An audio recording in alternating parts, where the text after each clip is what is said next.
Guys, let's talk about some other things trending now on social media. A lot of people are having their take on this. Rema, at a recent interview, said a lot of things, and I want you to catch a glimpse of the interview before I start talking about a lot of things happening in the Afrobeat sector, like Tyla taking away the best Afrobeat artist from the likes of Davido, Burna Boy, and a lot of others like Thames. That is quite interesting and disturbing at the time. And the South Africans are really talking about it, saying that they are bigger than Nigeria in terms of entertainment. I want to talk about that. Let's catch a glimpse of it. The top three male Afrobeat artist conversation. You should be included. I know right now they include Burna Boy, Wizkid, and Davido. Do you think you should be included in that? Respect to the OGs, but yeah, I'm one of them ones. You tweeted no more big three, there's now a big four. Yeah. And if you look at it, my impact in Afrobeats has been huge. You understand? It's not just about hit songs. A lot of people have hit songs, but the impact in the journey of Afrobeat to the world, you know, I mean, like, I don't even want to say a lot, but just something as little as major award shows creating an Afrobeat category because of the success of my song has already shifted or opened gates. You understand? It's like India as a country, like being able to do huge arenas in 3 cities, having Indians in multitude come out to sing Afrobeat songs word for word. It's like it's on another level. And that's just like a little peak of the iceberg of what I've done in the game. But I don't like to talk about it. I don't put my plaques in my house to like fuel myself with that ego. I don't want to talk about it. But it's quite sad. Must I be 30 years old to give me that flower? Guys, somebody said once you make it in life, your story go sound like motivation. That is what it is, and said just try and make it. That is what the person responded to in the story of Rema to an extent. And another person came out to say, you know what? This is a big fat lie coming in from Rema to an extent. I think I don't want to deep dive into it because to an extent, what I've known is that Rema does not know the story. He only knows about the surface. His father died when he was very young. I think somebody is not really telling this guy the true story and the truth about the whole thing. You know, where they buried his father, I will tell you that I was pretty disappointed about all of this. You know, the father of a superstar being buried in a bush, and this person don't really talk about his father. Don't even make a picture about his father celebrating that, I have a great dad and other things. So when you say that Rema's father died when he was very young, about 8 or 9, that means somebody who picked up Rema from there didn't tell him the truth about his father, because his father was not a bad father to them. He has not really acknowledged that, and a lot of people around them will always say that Justice Ikubo was really a philanthropist, was really a good man, and to his family to an extent provided for them. And he died while active in politics at the time. So I don't want to talk much about that. You know, Rema, you need to go back to your root and retrace a lot of things. Somebody is definitely not telling you truth about all of this. Okay, let's talk about some other things trending now on social media. We got some big events happening right now.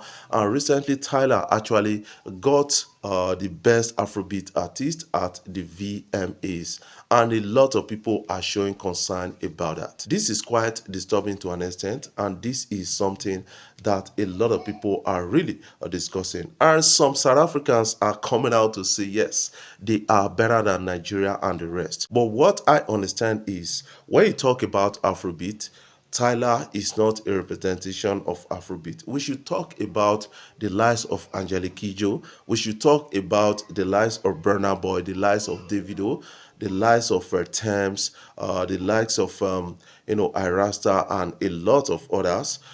These are big representations of Afrobeat in Africa. We should talk about the lives of Diamond Platinums, and we got a lot to actually talk about. We have the lives of Falipupa, we got the likes of Awilo Lugumba. These are true representations of Afrobeat, because you cannot talk about Afrobeat without telling African stories to an extent. I keep saying this. Some people don't want to see that. But South Africans coming out to say they are bigger than Nigeria in terms of music and entertainment. That is, they are lying to themselves to an extent. The biggest music industry in Africa is Nigeria, and followed by maybe South African, and followed by and some other few countries and the rest. That is something I kind of understand. So let's look at the dominance of music industry in Africa, country by country. When you talk about the dominance, you should be calling the likes of Burna Boy, the likes of Whiskey, that is Nigeria right now. You should be talking about the likes of Thames, the likes of Davido, the likes of Irasta. We got a lot of people in the music industry, and these guys, they've made actually a big impact in the music industry. The likes of Rema also made impact in the music industry. But right now, trying to claim the spot without giving accolades to this person, that shows that it's coming from a side of hate from me. I think South Africans are really hateful people, and that is not really helping them much, because when you look at the wealth of South Africa, it lies in the 15% population. That is the white population of South Africa. They own the land, they own everything, and the black are really tagging along, and they are really worshiping them as messiahs. That is really embarrassing to an extent. So I feel that South Africans are embarrassing us. That is something I feel about all of this, because of their own take. They are quick to hate their fellow Africans. They are quick to accept everything that has been churned out to them by their colonial masters, and that is quite disturbing to an extent, and they need to work on their ideas about all of this. That is something I believe about the whole story. But right now in 2025, a lot of people are now projecting that the Nigerian music industry is going worth about $14 billion. That is what it is. Some people are saying it worth about $5 billion already as at 2024, and that is a big projection to an extent. Why South African music industry just worth about maybe $100 million, and they want to take a top spot from Nigeria? These people are really lying to themselves. When they pick up statistics, they use it to lie to themselves that they have bigger life, better life than Nigerians.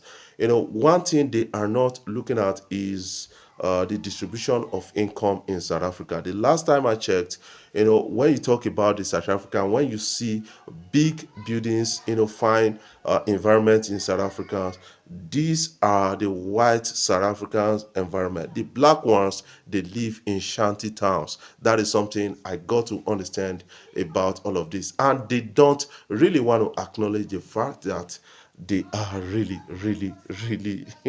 lagging behind.